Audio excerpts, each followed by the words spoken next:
Good evening. I hope you can hear me.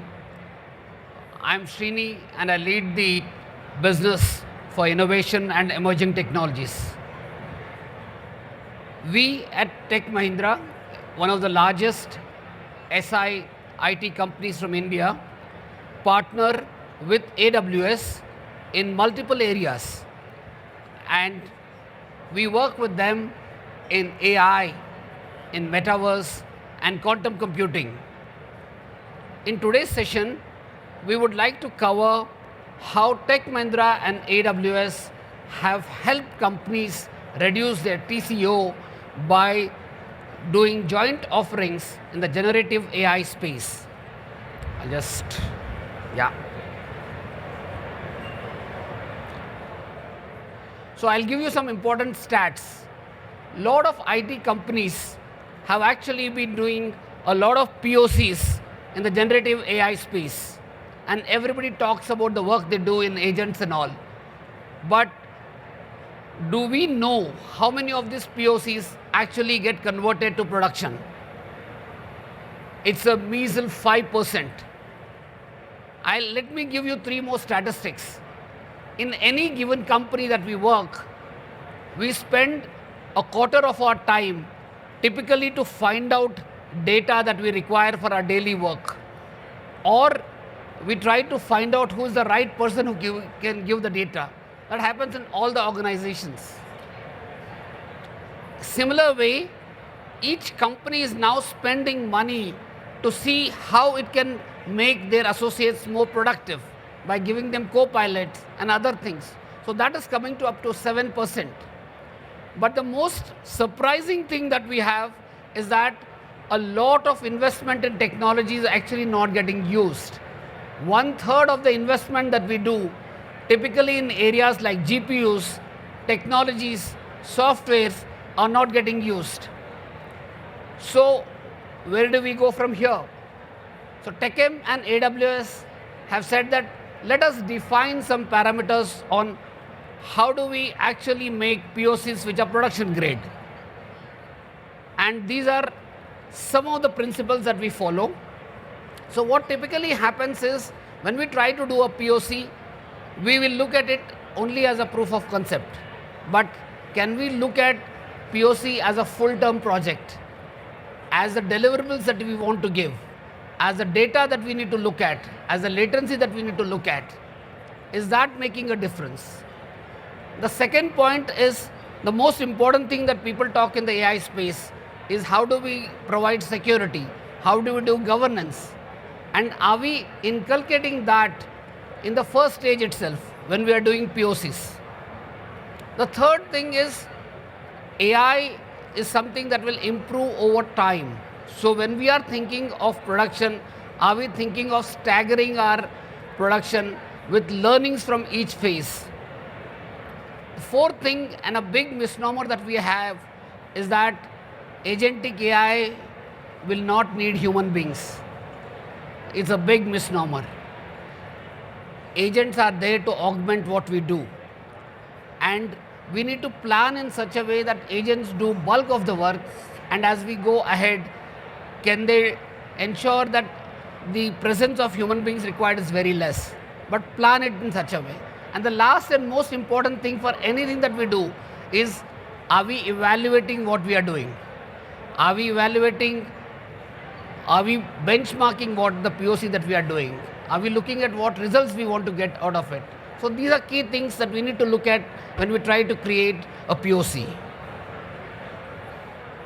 So in TechM, we actually formed a strategy on how do we deliver AI. So any company that comes to us asking for AI is looking at four key things.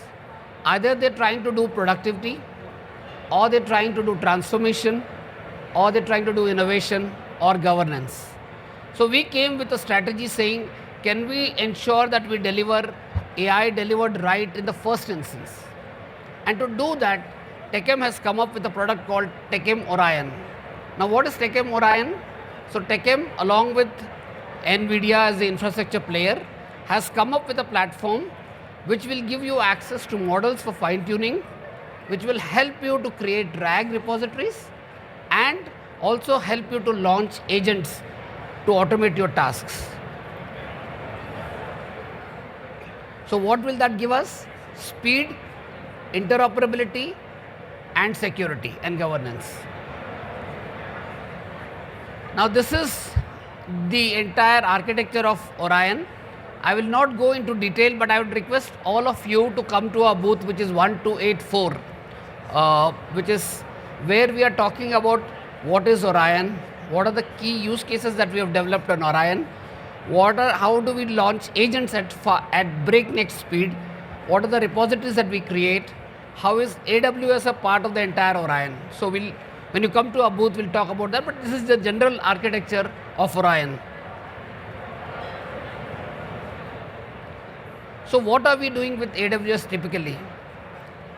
We are partnered with them in Orion. Orion is actually hosted on AWS. Second is in their agent core, we are developing agents for some of our customers, typically in BFSI and manufacturing side. And Tech Mahindra has a large repository of certified people who have different belts from AWS. And we are actually doing joint research with them in some of the core areas.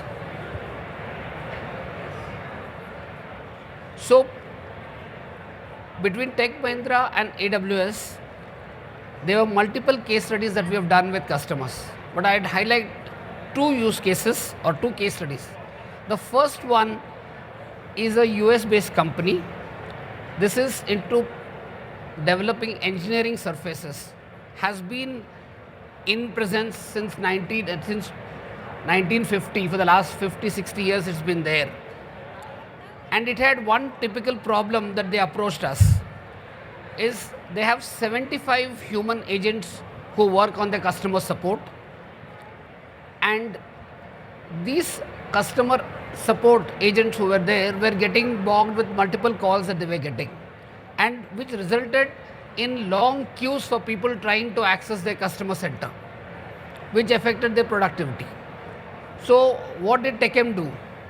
So TechM and AWS gave out a joint solution where we said that we'll create you a chatbot, a generative AI based chatbot, which will help you solve all these queries. How did we do that? So the first thing we did was that we powered this by Amazon Lex. Now what is Amazon Lex? Amazon Lex is a tool that uses natural language understanding. So whenever a customer puts in a query, it tries to understand what is the intent behind that query. And then it passes this information to AWS Lambda, which actually orchestrates the entire information which is there. It could be a repository or the inventory of the things that are present. It could be pricing. It fetches it and gives it to Cloud Sonnet. Now what happens typically in AWS is AWS Bedrock has multiple models which are from AWS and Anthropic. So Cloud Sonnet is one of the models from Anthropic, and this is used for typically solving complex use cases. So this use case will take the information from Lambda and pass it on to Lex in the way that human beings can read, and that information goes to the end user. By doing this, we actually automated 50% of the calls they were getting, and we could bring in productivity to the customer. Now what has happened is, using the same 75 agents, they've been able to spend more time in terms of actually selling more and generating 50,000 of revenue. So this is the first use case that we did for an engineering company. Now the second use case that we did was for a company in Philippines. This was a BFSI company, primarily into mobile and doing remittances. Now this company has been doing well for the past few years, and by 2024 they had 94 million consumers and a market capitalization of 5 billion. Now if you look at Philippines as a country, there's a lot of focus on remittances, and you see that remittances as an area is growing at 13.3% every year till 2030. But this customer hit a roadblock. What typically happens is, in the finance world, There's something called as account takeover, where people will impersonate your details and take over your account and then start doing malicious things around that. Now, the moment I get to know that something wrong has happened with my account, I immediately write to the customer support. Now, the same thing used to happen with this customer, but the customer support team used to typically take 7 days to solve it. Now, if you are in finance business and you are taking 7 days, you are actually talking of credibility loss. You're talking of credibility loss for the company. So the company approached us and we actually created a platform for them called Fraud Sentinel. Now, what did we do? There are two things that we basically did. One is we automated that entire fraud detection process using Step, which is an AWS product. So typically what used to happen as a manual thing now happens to a process flow, and fraud detection happens much simpler. The second thing is we also created a generative AI based chatbot which could be used by the fraud analysts to actually talk to the chatbot or to the experts using normal business language. Now, doing this, what we could do is bring down the resolution of the ATO cases that were happening from about 7 days to less than 24 hours. Now, not only did we bring the time to resolve slow, but we also brought the SLA to 1 day. Now, for a company that has been losing credibility, doing this has actually helped it increase its CSAT, or what we call as customer satisfaction index, by 10%. And now they are back into the business. They are still leading that area in Philippines, and they are expanding. So these are two use cases that I wanted to talk about, but primarily the objective is that when we focus on business, what is that we are looking at? So what generally happens is when we technologists go and meet customers, we are happy to discuss technology or to tell them what the latest technology will help. But the focus here should be is what is the business outcome they are looking and how can we solve it. Can a normal automation solution help the customer do the job rather than giving them an idea of using a large language model and a RAG repository? So are we focusing on what business outcomes is the customer looking from us, or is he looking at us on technology? So that's the first thing. The second thing that we are doing is, are we focusing on cost? And when I say cost is right from the time we are looking at the solution, are we looking at cost economics? Do we need these things? A lot of times what happens is we tend to use, say, a ChatGPT or any other models where the tokens are costed. Is that taken into consideration? I'm not saying they are good or bad, but I'm saying, are we taking that into consideration when we are doing the economics? The third one is, are we planning the POCs properly into a production grade that I was talking about? So these are some of the things that we are doing. And the last and most important thing that we need to do is measure all the work that we are doing. Measure the POCs that we are trying to do. Measure the projects that we are trying to do. How can we build and what is the output that we want to get out of that is the most important thing that we are trying to focus on. So if you look at typically the way we have been orchestrating things is that in the discussion with the customer, we've been trying to understand what has been the problem and how does the problem actually impact the customer. So like the first case where we said this company was typically losing business because the customer service executives who were supposed to sell or cross sell were busy handling the queries and they were taking more time to handle that. In the second case, we found out that customer, while gaining business, was actually losing credibility, which in the long term could affect in a growing market for remittances.